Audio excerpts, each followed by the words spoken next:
andito ako sa bahay ng aking hipag. Kami pala.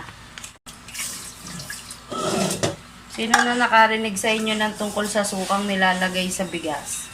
Hindi mo alam yun, ma? Hindi. Ay, ang tanda na ng aking, ang tanda na ng biyanan ko, hindi pa alam.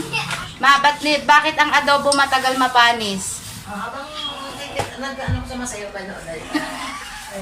Jack. Diyos ko, hindi alam ko. Pinag-tiktok na naman ako. Baka makita ng asawa ko yan. Patay tayo dyan.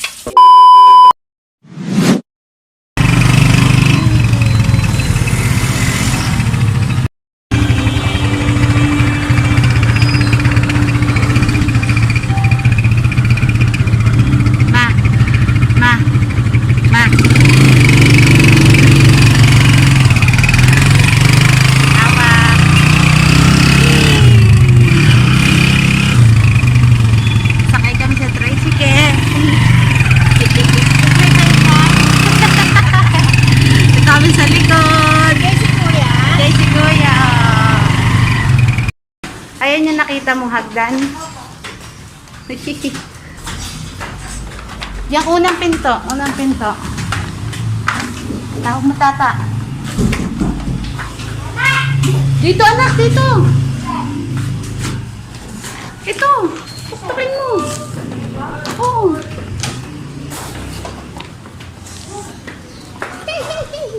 Tulog ka no. Yung slipper nyo. Hi mga kabibeg! So, andito ako sa bahay ng aking hipag. Kami pala. Sama mga batuts at saka ang aking bianan. Ako ay nagluluto at ang aking hipag ay pumasok sa work.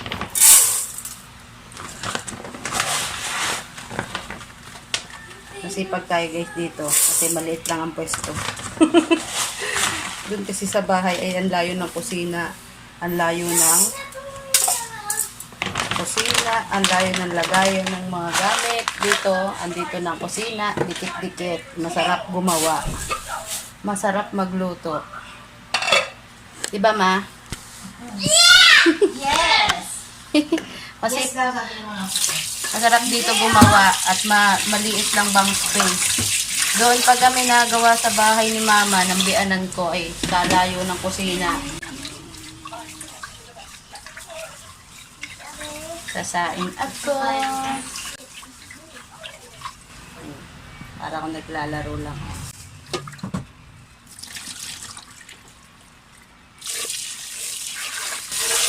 Sinain ko 3 ma. Tatlong gatang. Marco, TikTok natin doon sa labas sa atin. Pati ikaw dito. Simigil kong babae, ang ganda mag-betting doon ang puti. Ang puti niyan eh.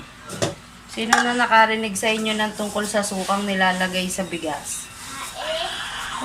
Alam nyo na ba? Hindi mo alam yun, ma? Hindi.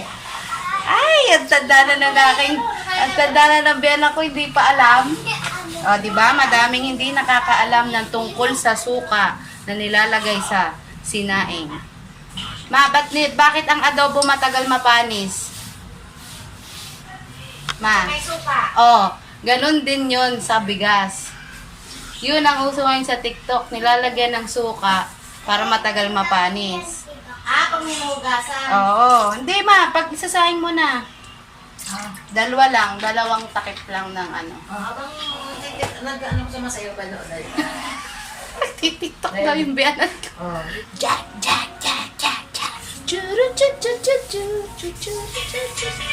Go.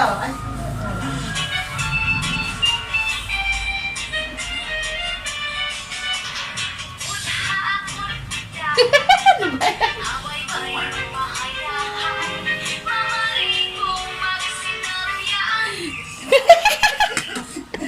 Diyos ko, hindi alam ko. Pinag-tiktok na naman ako. Baka makita ng asawa ko yan. Patay tayo dyan. Ito ba start pala? Naku, hindi pa pala na-start. Go. Ay, ayun. Wala na tuloy. Ayan.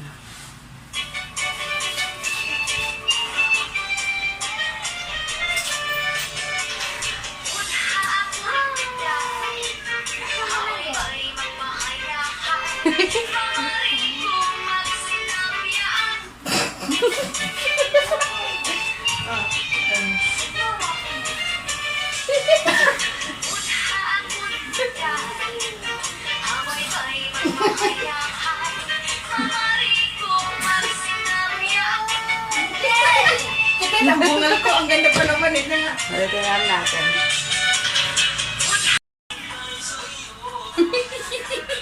Ma!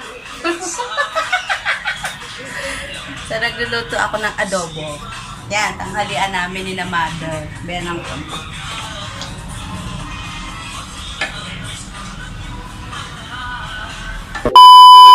Guys, ito talagang totoong dahilan kung bakit kami dumayo dito sa bahay ng hipag ko. Ang dinayo nila ay ang malaking TV ng tata nila. Ayan guys. Kasi may ano meron sa TV ni tata? Ba't gustong gusto mo? May YouTube at Netflix. Yun lang pala yun. Yun lang pala yun.